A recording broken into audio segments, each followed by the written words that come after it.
I ain't stopped partying since June. I mean, I ain't even hardly had any sleep. Look at these. And after watching this video that I'm about to show you, it seems like the party's never going to end. Guy Verhofstadt, or as I like to call him, Guy Fuck-Offstad, has got an idea he wants to sell you. Check this out.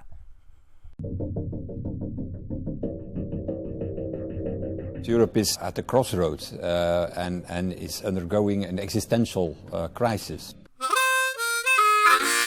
Europe is at the crossroads.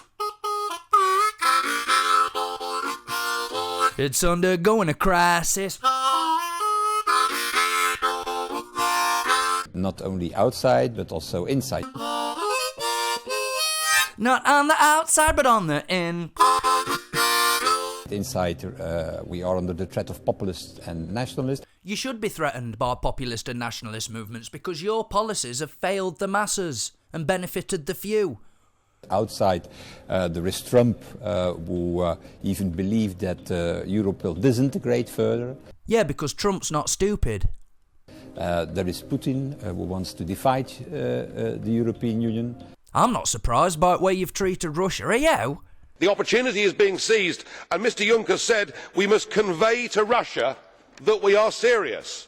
Who do you think you are kidding, Mr Juncker? And at the same time, there is this external threat of the political radical Islam.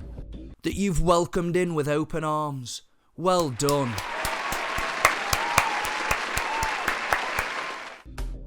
Member states have always fear of an in-depth reform of the Union. No, even the most stern Europhiles have called for some reform, and you offer nothing of any value.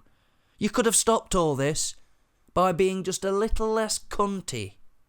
But let's face the reality, they are with their back against the wall. Back against the wall, more like heads in the sand. So it's now the moment to reform the European Union. No, it's too late. You've already fucked everything up, youth. You've already shown your true colours.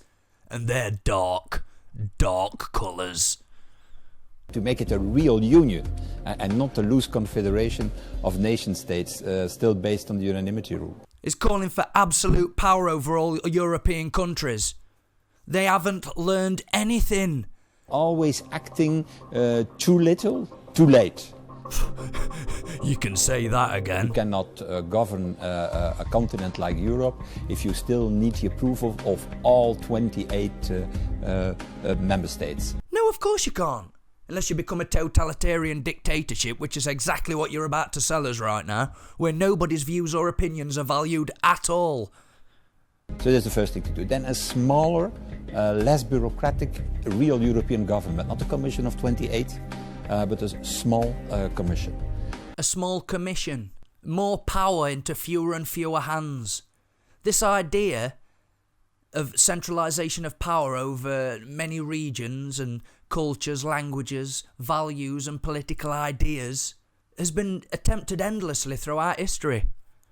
From Rome, Babylon, Persia, Greece, and they have always failed and brought everyone else down with them. With millions starving to death and civil war and mass slaughter. Thank God, thank the heavens that the EU is breaking up now while we still have the vestiges of nation states. And then also, a European Defence Union, because there is a threat from outside the Union. We see it in our neighbourhood, in Ukraine, in Syria. But the EU army doesn't exist. The TV said so. Yeah, there's not going to be a European army, but look, let me explain. But there is going to be a European. No, there isn't. Let me explain. They lied about the European army. This is a dangerous fantasy. The idea that there's going to be a European Air Force, a European army, it is simply not true. We were assured that it was a pipe dream, it was Brexit propaganda, it was never going to happen. Well, there's moves towards it. We need also a European Border and Coast Guard to really manage the migration flows. It's too little too late, you incompetent twats. You're either incompetent or it's a conspiracy. You irresponsibly opened the floodgates to every Tom, Dick and Savage looking for free handouts and opportunities to rape women and kids, you disgusting bucket of maggot sick. I think that there is no other solution for Europe than to do these in-depth reforms we are proposing. There's no other solution than an all-out totalitarian dictatorship run by an ever-decreasing circle of crackpots. Because otherwise we're going to disintegrate further. It happened already with Brexit. Other countries could follow. We don't want a number of institutional reforms in the Union because we like institutional reforms. We want it because we think that we will have then better instruments on the European level to tackle the challenges that people are seeing today. So there you have it. They're doubling down on the very things that the people are against. The very things feeding the populist and nationalist movements, they're going to be doing more of.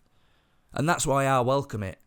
More centralisation of power, an EU army, the continuation of mass migration from the Middle East, and other awful cultures, and restricting the nation-state's influence over their own nation.